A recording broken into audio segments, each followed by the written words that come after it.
Hey guys, welcome back to my channel. If you are new here, I'm Caroline, and today I wanted to do a best and worst purchases of my 20s. So right now I'm 26, I'll be 27 in May, which saying that out loud really freaks me out. So I've been seeing this video go around of like best and worst purchases of like 2020 or like whatever year it was. But honestly in 2020, I don't know if it was because like Corona or what, I didn't make that many dumb decisions, luckily. So I kind of just want to do my 20s because I'm about to be, am I still in my mid-20s and 27? Like, I'm in my mid-20s right now, but like getting close to late, which like, again, I don't want to talk about it, but I thought I would just do this video and maybe it would help you make decisions in the future on what to buy, or you can relate to this video, or again, just like pure entertainment. I love watching these. I don't know if it's because I'm nosy or what, but please subscribe if you haven't already. Give this video a thumbs up and let's get started. I have a list in front of me because my memory is just crap. Also, I'm having a really bad hair day, so I have a major like comb over situation. I had a headband on, I looked literally terrible, so it is what it is. So first is my Amazon Prime account. I have had this since college.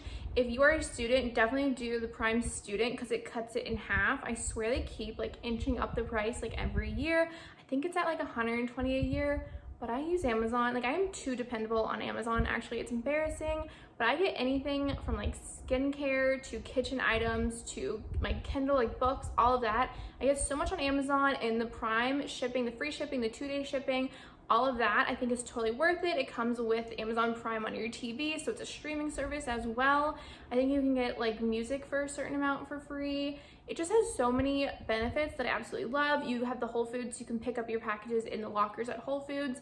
They have so many options. You save so much on shipping. I can't tell you how many times I've been on a website, I add a million things to cart, and then I see shipping, it's like $5. Sometimes shipping is like $10 to $15 on websites, and then I completely exit out and never buy anything. So free shipping is such a game changer, and especially if you're a student, definitely check out Amazon Prime. I mean, literally, why am I say checking it out? I think everyone and their mother watching this has Amazon Prime, but I definitely think it's a great decision, and I'm definitely gonna keep it for like all eternity.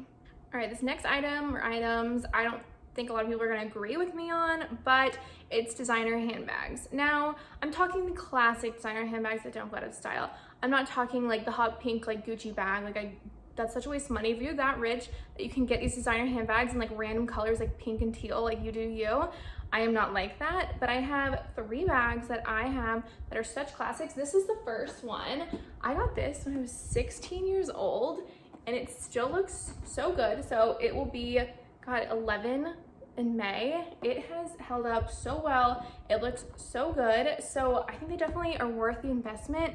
I want to say this was like, God, like $1,100, $1,200, and it's lasted me 11 years. Like if you do price per wear, I am definitely getting my money's worth out of this bag. I absolutely love it. Wearing it 11 years later, it's definitely worth it. This bag, especially if you're like a working girl, love the Neverfull. I have the biggest size, so I'll like expand it out for you guys, show you how big it is. So I can put my laptop in here, my lunch in here, like everything I need, makeup, Advil, like whatever. I can fit this in here. You can honestly like use it as like an overnight bag. So definitely if you're looking into getting your first designer bag, I know everyone has this bag, but I'm telling you, it is so worth it. I want to say this one was like $1,500, but again, price per wear, definitely getting my money's worth. This is my newest one. This is definitely the most like unnecessary one because YSL is very pricey, but all these bags retain price. I looked at getting this used and all of them were the same price, if not more, in the store. So I know Louis Vuitton, YSL, Chanel, all of those retain their value, if not become more valuable over time. So this one was about $2,500, but again, I think they're all worth it. They're investment pieces. I'll wear them the rest of my life. I can give them to my children, all of that. So I think it's definitely better than buying a bunch of like junky handbags that are like $100, $200, whatever. I definitely think it's worth just investing in a few designer bags and just carrying those and having them for literally decades. Next is my Kindle. So I'm gonna have like 2-in-1 kind of in this. So my Kindle is so nice because one, all my books are in this tiny little thing. I used to just buy books, like both my nightstands are full of books. They take up so much room. They're so wasteful for the environment. A million reasons why I just like don't buy books anymore, but it's so convenient. I can travel with this super easily, go to the pool, all of that, and then I can read it in the dark as well. But then also I have a library subscription. So I added this to my list, even though it's technically free, but I feel like buying books really adds up. Like the cheapest you can get a like paperback book is like I don't know, $7, let's just say. And then some of them are up to like $28 with their hardcover, all of that. So definitely look into getting a library subscription. I have gotten, I'd say like 95% of my books at the library. They have great choices. They're for free. Sometimes you have to wait like as much as like 8 to 10 weeks for a book if it's really popular. But I have saved so much money. I refuse to buy books honestly anymore unless it's like a celebrity memoir I really want. But even the library does. They had Mariah Carey's, they had Demi Moore's, Jessica Simpson's. So check out the library because I just was spending so much on books and paperback books when I can just get everything on a Kindle. It's better for the environment and saves space. And this goes on sale a lot for like as low as $90, and it's definitely worth it. Another best purchase is my skincare. I think it's super important to take care of your skin, whether it's just the minimal thing like sunscreen for aging, skin cancer, all of that, but also just taking time to invest in your skin, whatever that means to you. That could mean Botox. Like I've gotten Botox and I'm so happy with it. I will keep doing it. I think it's amazing and it's decently affordable. At one place it's $10 a unit, another place it goes $14 a unit, but I get 10 to 12 units. Like I'm not going crazy. I'm only 26, so I'm not getting like 30 units in my face, so it's pretty affordable.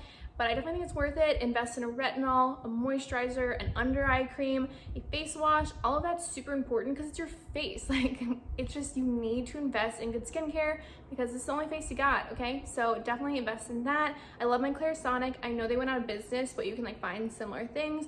Love my Clarisonic. It's kind of pricey and the replacement heads are pricey, but again, you're investing in your face, your skincare, everything is super, super important. Next is my sofa that I'm laying on.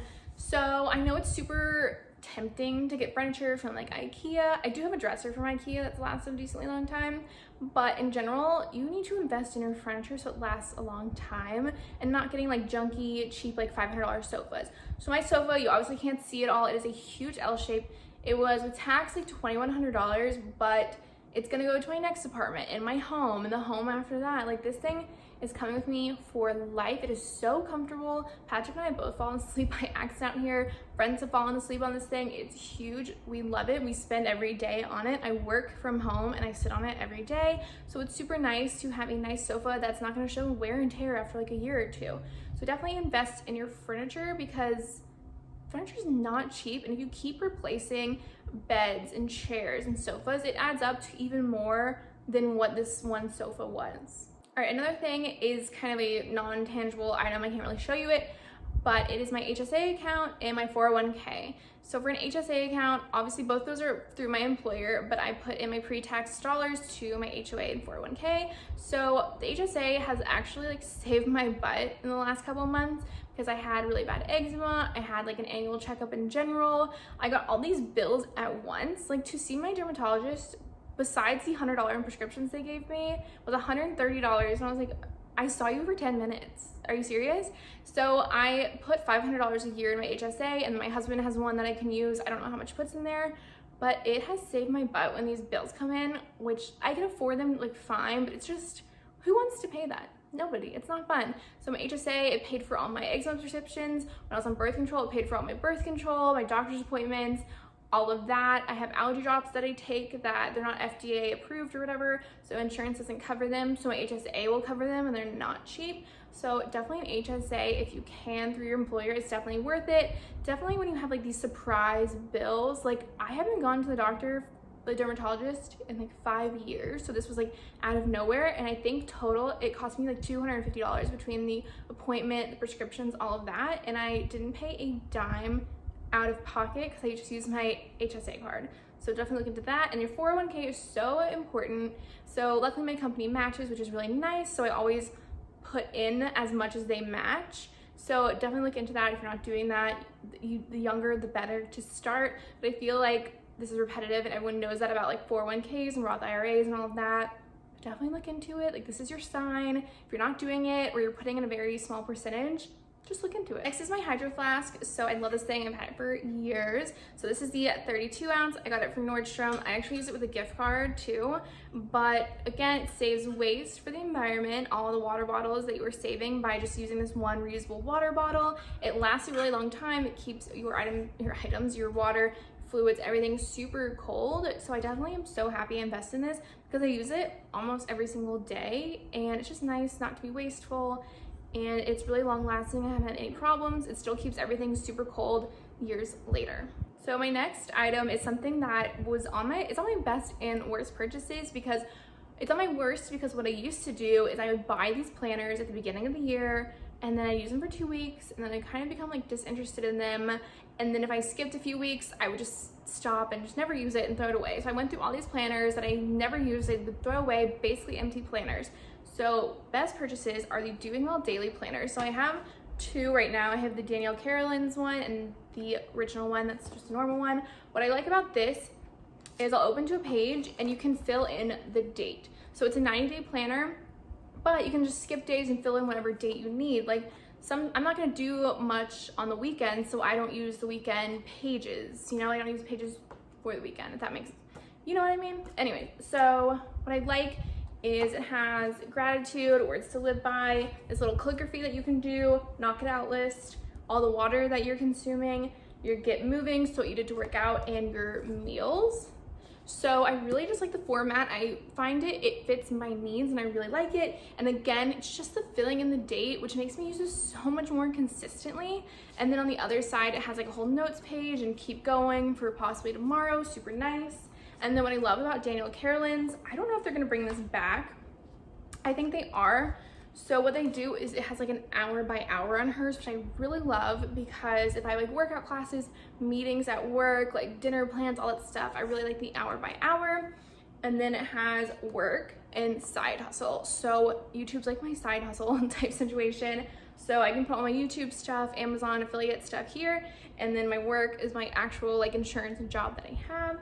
And then like casual to-dos, so like grocery store, whatever. And then on the other side is what I'm grateful for, affirmations, it has the calligraphy, self-care, mood, acts of kindness, and the water is still in there too. So there's just something about the layout of these planners that I just use them so much more. And I really think a lot of it is the fill in the date that is such a game changer when it comes to planners. These are kind of pricey, I will say, but I've actually really been using them, really enjoying them, and they've kept me on track. A couple more things is my MacBook. So I'm using my MacBook to have my tripod light on, so I don't really want to like pull it up. But I bought this MacBook 3 years ago with a bonus I got at work. I use this thing almost every single day. I absolutely love it. It is durable, it is reliable. I haven't had any problems, knock on wood. But investing in a MacBook or like an iPad Pro is worth the money. They're so user-friendly. You can use them for a million things, and I've been really, really happy with it. Another investment that I made in is my car. So right now I have a Lexus IS 250, and I think it's super important to get a car that you know is gonna be reliable, low maintenance, or the maintenance is a lot cheaper, like BMWs and Mercedes, Range Rover, Land Rover, whatever. All that stuff has way more regular maintenance, so it's gonna be more visits, more prices, way more expensive, and then their maintenance alone is so much more expensive than Toyota, Lexus, Acura. So definitely look into, when you're buying a car, what has lower maintenance costs or has less maintenance on the vehicle. So knock on wood again, on my car, I've had it for 4 years, 5 years, it'll be 5 in August. I've just had to put new tires on it, and then oil changes, tire rotations. I have never had to invest like legit money in something that's gone wrong. My oil changes, I guess, are like more expensive, but synthetic oil, it's still like $70 to $80, because I know BMWs are like $150 oil change or something insane. So you can get a nice, reliable, like luxury car that has lower maintenance costs. Like Acura and Lexus are definitely the best if you want to go more luxury, and then Toyota, Honda, things like that. I think Volkswagen's pretty good in that area, but it's when you get in the Mercedes and the BMW and Land Rover, when their maintenance is just through the roof. It is not worth it. I do not understand. So definitely look into a vehicle that has low maintenance costs. All right, my last best purchases in my 20s have been my really nice vacations. So if possible, not everyone I know has the budget to do this, but I'd rather go on a couple of big vacations a year that are more expensive, like leaving the country, doing the full thing, nice resort, all-inclusive, that type thing, than little like wimpy vacations, like little weekend trips throughout the year that are maybe like mediocre average. Like I definitely feel like the memories and the experiences that you have on these trips that are more upscale are definitely worth it. And there's better memories and better money spent than like little wimpy vacations that are like, oh, I'm gonna go to this like okay cabin for a couple days, and then maybe next month I'll go to like this okay beach Airbnb for a couple days. I mean, obviously like within reason, whatever your circumstances are, but I just know when I look back on my trips and my experiences and memories and how I felt my dollars stretched, I definitely preferred and look back on the all-inclusives out of the country where I really did maybe spend more money, but it was definitely worth my experience. And I just have like the most wonderful memories with my friends and husband. Now on to worst purchases. I am holding one right now. So in my 20s, I don't drink coffee, never went to Starbucks until like 6 months after I graduated and the addiction started. I get green teas or iced chai tea lattes all the time. Like I don't even know how much I spend. I give myself a $50 a month budget on Starbucks and I usually stay under it and it's fine. But like that is so unnecessary. I tried to brew tea here, it just does not taste the same. I did make a rule that I usually follow that when I have a free drink, I'll get the iced chai tea latte because it's like $5.80 or something insane because it's expensive and I get almond milk. So I usually only let myself get it if it's a free drink because that's just out of control. My Starbucks habit is something that I developed in my 20s that it fluctuates. Sometimes I'm really good about it and I'll go like a whole week without getting it and brew my own tea. It really just depends. But that is a habit in my 20s that I picked up that I've got, like, I don't even want to know if someone totaled all of it up for the last like 3 to 4 years and showed me the total, like, oh, I don't even want to think about it. It is so bad. I've got to stop. Bouncing off of that is also expensive alcoholic drinks out. So when I went to school, I was at UGA, I was in Athens. I mean, alcohol was so cheap. They would do power hour from like 9 to 11 p.m. where drinks were $1 each and you could just like buy your drinks for the night, honestly, and you'd be fine. But when you get to Atlanta, Buckhead, any of these big cities, like one drink that was maybe $5 in Athens is like $13 to $15 in the real world.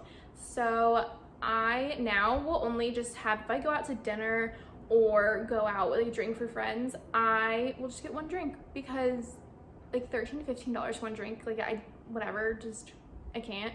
But if you're getting multiple drinks, that adds up so much. Like 2 drinks out is the equivalent of like a handle of Tito's if you just like made the drinks at home. So alcoholic drinks, I've gotten so much better the last couple of years of just getting one. If I'm gonna be social, if I'm gonna do it, just get one. Don't get multiple, it's not worth it. In calories and sugar, it's not worth it.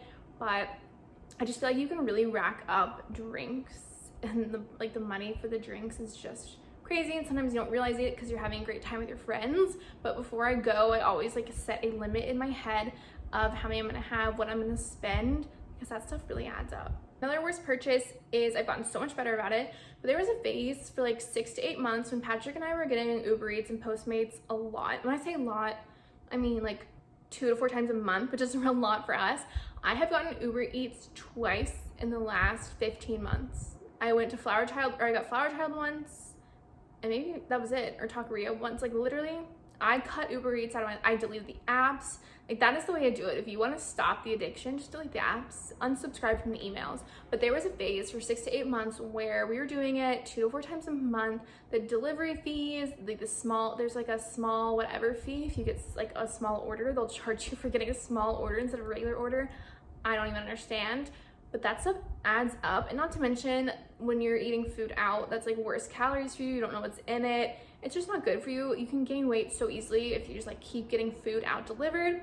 I think quarantine really helped us like hone that in, and we just started making a lot of food at home because that was just like safer and everything.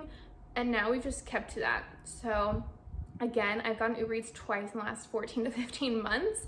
But yeah, that one phase, it was just really unnecessary, and it is really easy to get in the habit of like a Friday night when neither of you want to like deal with the traffic and go get ready, get dressed, and go to dinner because it's been a long work week. So it's definitely easy to get into that habit, but it is not worth it. It's not worth it for the calories or the price. Next worst purchase is cheap jewelry. So I have a lot of piercings. I have 4 on this side, 2 on this side. And it is so easy just to get cheap jewelry. So I'll get cheap jewelry from like Claire's. They actually have cute stuff, even though I'm 26. But I'll get cheap jewelry from Claire's. I'll wear it, I'll shower in it, I'll like live in it for a couple of weeks, and then it starts rusting. Or if I even put it away in my jewelry organizer and I don't touch it for a couple months, I'll notice it's starting to rust, or it'll turn my like ear green, things like that. And the more that you're replacing it, it just starts adding up to be the amount of what the nice jewelry piece would have been that you can wear for months on end, shower in, swim in, no problem. So I have all this cheap jewelry that I bought that I was like, oh, cheap, awesome, it's so cute. And now like I had to throw so much of it away because it's just tarnishing. It's not good to put that in your body. Like God knows what's in it. So I definitely regret spending like probably a couple $100s on cheap jewelry that it's not gonna last. Like, I don't need like 30, 40 pairs of studs that are tarnishing. So I definitely regret buying cheap jewelry. I should have invested in nicer jewelry. While I also had a cup addiction, so this is different from the Hydro Flask because like one Hydro Flask is good to go, only put water in it, like you don't need anything else. But I have 5 Starbucks cups. I counted. I have 5 that are just like this. I rarely use them because they're not even like insulated very well. Like things melt. I bring them to the pool sometimes, but again, everything in them melts and gets watered down. I mean, look, they're beautiful. I love them. I just don't use them. I don't need 5 of them. Like, it's out of control. They just sit in my cabinet. They take up space. They're used a few times a year because I'm using my Hydro Flask. So cups, I know the addiction, it's just so tempting. Like when you go to like Starbucks, Target, you see such pretty like seasonal cups and you just like want all of them because they're so aesthetically pleasing. But I don't think I've bought a cup like this in over a year, which is amazing. Like my husband gets so mad. He opens like the cabinet and there's all these cups that I don't touch. So cups, no more cups. We don't need all these cups. Another thing I regret is getting cheap, colorful workout clothing at like TJ Maxx, Marshalls. They do have some good brands, like they had Yogalicious, and I think 90 Degrees, like okay. I was getting like these cute like tie-dye or cheetah or whatever sets that weren't very nice. They weren't thick, that they don't suck it in.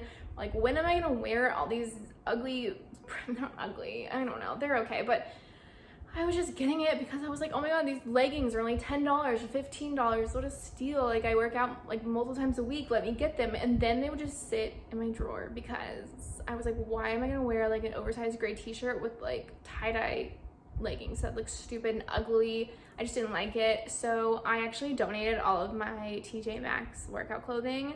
Oh, and same with the sports bras. Like they weren't supportive, like they weren't nice, they didn't hold up well. So I just stopped buying workout clothes at TJ Maxx. I feel like it's so easy to get sucked in and buy things at TJ Maxx, like workout clothes, like home knick-knack things, candles, cups, whatever. But I just gotta invest in my workout clothes. I have probably 8 to 10 sets from Gymshark that last. I mean, they last years and years. They're colors I actually wear, aka black. Like I just stopped buying those cheap workout clothes, but I did that for years. I would buy, I'm just so weak. Like they had so many like little Calvin Klein things or just like random brands and they were just so cheap, but it adds up. Like all these cheap little purchases that you think that you're saving money and they're such good deals, they add up and then the quality is just not there. There's just gonna be like a reoccurring theme of don't buy cheap crap, invest in nicer things if you can that will last longer. So my next item is fast fashion. So I got this for an example. So this is from Fashion Nova. I bought it 2+ years ago, still has a tag on it. I bought it in black and in this green color and I threw away the black. I wish I had to show you, but where the sleeve was, I wore it, oh, this one's, I haven't even worn this. And it's, look at all these like loose threads. It's already starting to like fall apart and it's been sitting in my closet for 2 years. But the black one, giant hole where the stitching for the arm like attaches to the rest of the body. Giant hole, I think I wore it once or twice. Because it's cheap. It's cheap crap. Fast fashion, bad for the environment. I know it's tempting because of trends and everything, but I just regret buying things from like Forever 21, Fashion Nova, just what else? Boohoo. I have a Boohoo item that still has a tag on it. I'm selling it on Poshmark. If you want to see, my camera just cut off because I ran out of storage, which is the first time in a long time that's happened, so that's concerning. But I will link my Poshmark down below. I don't even know where this video cut me off, but I'll link it down below because that way I can like recycle clothing and it's not as bad for the environment. Because I mean, I'll just donate it to a women's shelter, but still. So fast fashion, I'm done with it. I'd rather get nicer clothes and invest in them, like I've been saying this whole video. My last 2 items, this video is so freaking long. I'm so sorry if you were still here. Thank you so much.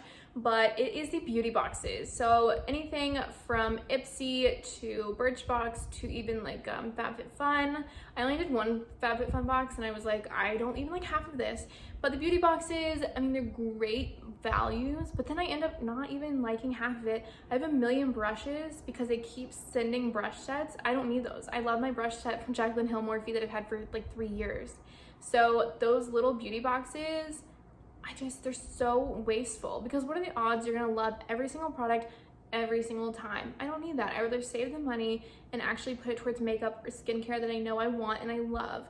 So I end up giving stuff to friends, my mom, or it just sits and gets dusty because I don't like it. Like I end up liking 1 or 2 of the 5 items.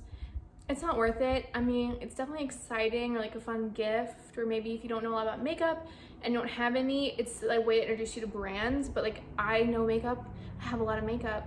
And then the next thing I wanted to add to that is eyeshadow palettes. I am a sucker for eyeshadow palettes. I don't know why. I have over 50 eyeshadow palettes. I'll insert a clip. It's really bad. I keep buying them. I keep buying neutral eyeshadow palettes. I've gotten a little bit better about it, but I have a lot. I don't know why I went through a phase. It was like when I first discovered YouTube and beauty YouTubers were like every palette they mentioned, every makeup they mentioned, I was like, oh my god, I gotta have it. ColourPop and their like weekly launches. I'm like, oh my god, I love that. It's so affordable. Let me grab that. Like I don't need all these eyeshadow palettes. So I've gotten a little better about it. But there's definitely a year or two where like I would see something and I would buy it makeup wise, and that is just so stupid. Like how much eyeshadow can one person use before it expires? So makeup boxes, makeup in general, you don't need everything. All right, those are my best and worst purchases at my 20s so far. I hope that helped you or was entertaining, or you're watching this like this girl is ridiculous. I don't even know.